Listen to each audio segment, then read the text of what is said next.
Salut les conscientes, me revoilà à nouveau, ça y est, est-ce que je repars à faire des vidéos toutes les semaines? Je ne sais pas, je vais vraiment faire des vidéos que quand je suis sûre que j'ai un truc ultra intéressant à vous partager. Je vais pas en faire une pour en faire une tous les dimanches, mais là voilà, ça fait 2 dimanches d'affilée. Aujourd'hui j'ai envie de vous parler, vous avez vu dans le titre, d'un sujet, ça fait quelques mois que je regarde pas mal de vidéos là-dessus, mais je sais pas pourquoi j'ai toujours pas pensé à vous en parler, mais c'est une réflexion que j'ai eue dans ma tête, j'étais pas prête à en parler tout de suite, et là maintenant je suis prête, j'ai plus d'éclairage sur ma manière de le voir et du coup de vous la partager.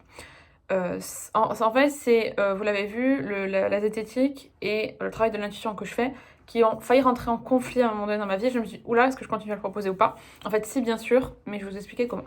En gros, pour vous expliquer la situation pour ceux qui connaissent pas forcément mon travail très bien et qui ne sont pas des anciennes coachées, euh, dans ma pratique de coaching, j'utilise ce que j'appelle l'intuition. Alors, chacun met le mot qu'il veut derrière, l'enfant intérieur, le vrai toi, etc. Pour aider mes coachés à prendre des décisions, à devenir qui elles sont vraiment, devenir soi-même. Hein, c'est pas pour rien que mon entreprise s'appelle comme ça.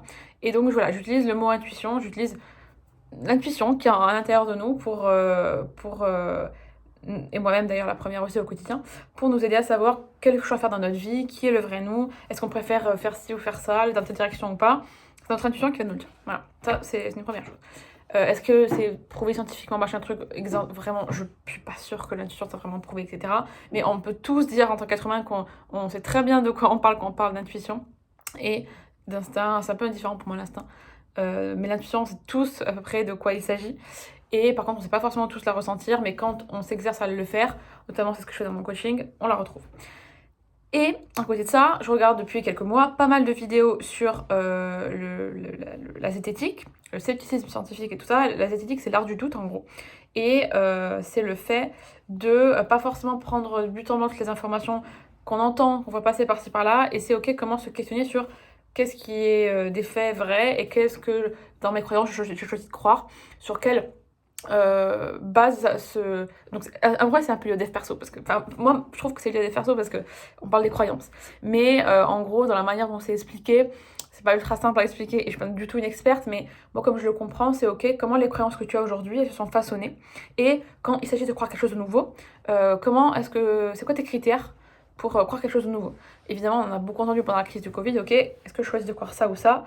Et quels sont les critères, moi, qui me font croire quelque chose? Est-ce que c'est parce que je l'ai entendu? Est-ce que c'est parce que je l'ai vécu? Est-ce que c'est parce que c'est un scientifique qui l'a dit? Est-ce que c'est parce qu'il y a une étude? Voilà, qu'est-ce qui fait que je crois à ce que je crois? Et donc du coup, pourquoi ça rentre en conflit? Parce que souvent dans les contenus zététiques, dans les contenus sceptiques, on entend pas mal parler du fait que se baser sur son intuition, et les gens qui utilisent uniquement leur intuition pour savoir si les choses sont vraies ou pas, c'est pas du tout un niveau de preuve suffisant, et que scientifiquement parlant, il n'y a rien qui prouve que quelque chose est vrai parce qu'il y a une personne ou un grand nombre de personnes qui ressentent dans leur intuition que c'est vrai.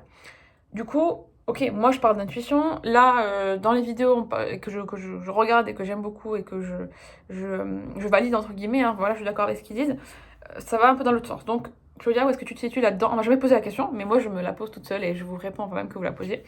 En fait, pour moi, il y a une grande différence entre j'utilise mon intuition pour savoir si quelque chose est vrai et j'utilise mon intuition pour prendre des décisions.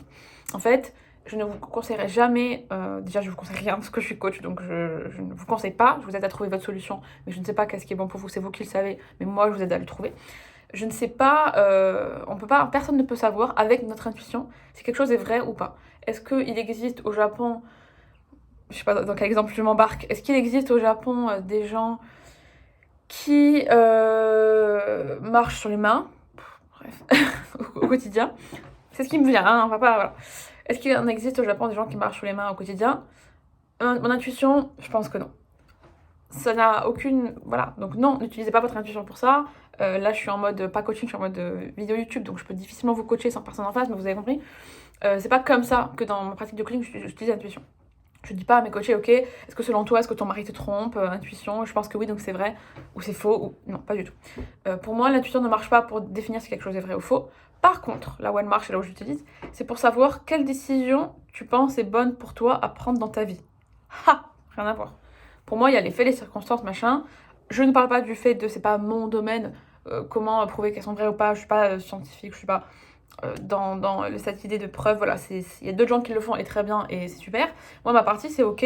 Voilà ta situation, voilà ton boulot, voilà ton état civil, voilà ton mari, tes enfants, où t'habites, ta maison, ou là, la situation. Maintenant, quelle décision tu prends? Je reste dans ce boulot ou pas? Je reste avec mon mari ou pas? Je change de maison ou pas? Et là, pour prendre la décision, on utilise l'intuition. C'est pas la vérité, l'intuition, c'est pas une vérité vraie et pour tout le monde et c'est une vérité inébranlable pour tout le monde. Non, c'est ta vérité à toi et c'est une décision que tu prends au vu des circonstances, au vu des éléments que tu as devant toi. Est-ce que vous voyez la différence? Je pense que oui, je pense que c'est clair. Mais voilà, donc c'est un point que je voulais, qui était important pour moi de préciser, d'amener. Bref, c'est pas très français, mais on se comprend. Parce que je fais une très grande différence entre les deux. Et c'est vrai qu'on sait pas trop intuition, mais oui, mais tu en parles, mais du coup. Non, pour moi, l'intuition, c'est un moyen pour prendre des décisions juste pour toi et de choisir, tu vas à droite ou à gauche, qu'est-ce que tu fais, ton intuition. Maintenant, c'est pas du tout un bon moyen pour savoir, est-ce que ça, c'est la réalité? Est-ce que ça existe dans le monde? Mon intuition, oui, non. Non, là, pour le coup, je suis pas forcément d'accord. C'est un témoignage personnel, en fait, un témoignage de vos... Au niveau de preuve de témoignage, et c'est le plus bas qui existe. Donc voilà, c'était tout. J'espère que c'était clair, j'espère que ça vous a aidé, que ça vous a plu. N'hésitez pas, comme d'habitude, si vous avez envie, et si vous n'avez pas envie d'ailleurs, ne le faites surtout pas, à échanger avec moi là-dessus. Je le dis jamais, mais vous pouvez vous abonner, liker et tout ça pour faire connaître mes vidéos à d'autres personnes si vous pensez que ça peut les aider. Je vous laisse avec ça. Je vous dis à peut-être la semaine prochaine si j'ai une autre idée qui me vient en tête. Sinon, à plus tard. Ciao tout le monde.